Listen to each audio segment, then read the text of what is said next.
I don't have responsibility for Fajr. I only need the Zohar and Asr. কয় আমি মসজিদে শুধু জোহর আর আসর পড়াই, ফজর আমার দায়িত্বে নেই। এগুলির ভাব না দেখে আমি সেটাই ছিল। হ্যাঁ বলে ফজর দায়িত্বেই নেই। আমি বললাম ফজর তো আল্লাহ তোমার দায়িত্ব দিচ্ছে, তুমি চাকরি করো জোহর আসরে, শুধু জোহর আসর পড়বা। হুজুর ভুলেছিলাম, এখন থেকে ঠিক হয়ে যাবে। এটা যেন না হয় গোপনেও ভয় করব কাকে? আল্লাহকে। কারণ আমরা যারা কথা বলি আমরা সবচেয়ে ক্ষতির মধ্যে থাকি, ডেঞ্জারের মধ্যে থাকি, ঠিক না ঠিক?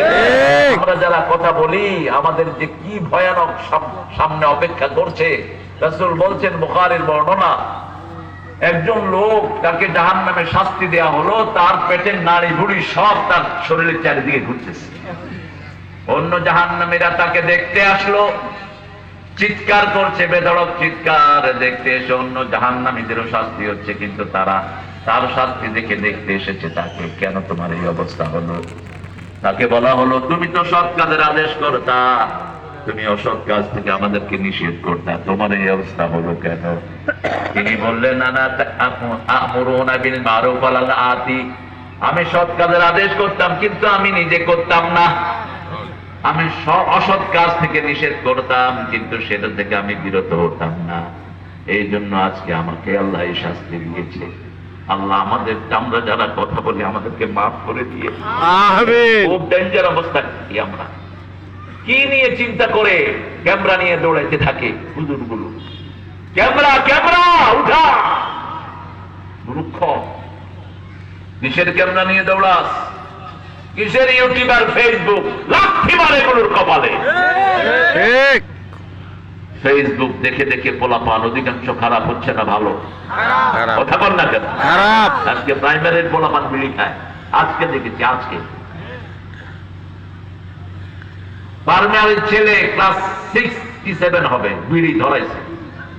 আমার চোখে চোখ পড়ছে, বিড়ি লুকায় ফেলছে। আমি বললাম, আমি দেখি নেই বাবা, খাও। কি খাইবা? দেশে তো খাওয়ার আর কিচ্ছু নেই। স্কুলের পোলাপান এখন গাঁজা ড্রাগ সেল করে, বহু গোপন সংস্থা এদের পিছনে কাজ করছে। আমরা কোন দিকে তাকিয়ে আছি? কোন অবলীলায় আমরা মত্ত হয়ে আছি? আপনার ছেলেকে আপনি পাহারা দেন, আপনার মেয়েকে আপনি পাহারা দেন, নইলে এই প্রজন্ম শেষ হয়ে যাবে, আপনি কিছুই করতে পারবেন না। আজকে স্কুল কলেজের অবস্থা দেখেন, কলেজে পোলাপান যায়, ছেলে মেয়ে একসাথে বসে বিড়ি খায়। আপনাদের এখানে নাই? ঢাকা ইউনিভার্সিটিতে যান, যে কোনো ইউনিভার্সিটিতে যান, পর্দা বলতেই নাই। আপনি কোন ধ্যানে মগ্ন আছেন? আপনার মেয়েকে কার হাতে আপনি তুলে দিবেন? আল্লাহ বলছেন, তুলিয়াত আলাইহিম আয়াতু, প্রত্যেকটা বাচ্চাকে কোরআনের ছাত্র করে দেন, প্রত্যেকটা বাচ্চাকে কোরআনের প্রতিষ্ঠানে দিয়ে দেন, আপনিও কোরআন তেলাওয়াত করেন। সবচেয়ে শ্রেষ্ঠ জিকির কি বলেন তো? কোরআন। কোরআন তেলাওয়াত। এই তো আপনারা সহিহ হাদিস বলেছেন, রাসূল সাল্লাল্লাহু আলাইহি ওয়াসাল্লাম বলেছেন, বাদা তেলাওয়াতিল কোরআন আফদালুল যিকরি লা ইলাহা ইল্লাল্লাহ। একটা আয়াত পড়বেন, রাসূল বলছেন এই একটা আয়াত যে পড়বে আল্লাহ তাকে 1000 আয়াত পড়ার সওয়াব দান করে দিবে। ওয়াল আউয়াল পড়েন, ওয়াল আউয়াল ওয়াল আখির ওয়াল যাহির ওয়াল বাতিন ওয়া হুয়া বিকুল্লি শাইইন আলীম। তিনি শুরু, তিনি শেষ, তিনি প্রকাশ্য, তিনি গোপন, সব বিষয়ে জানেন কে? আল্লাহ।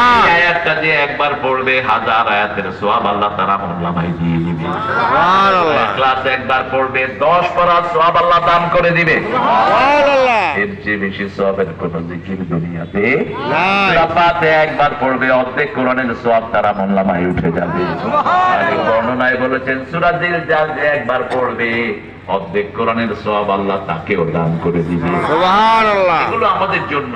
দুনিয়াটা চলে যাচ্ছে, সময় চলেই যাচ্ছে, সময় বসে নাই, ঠিক না?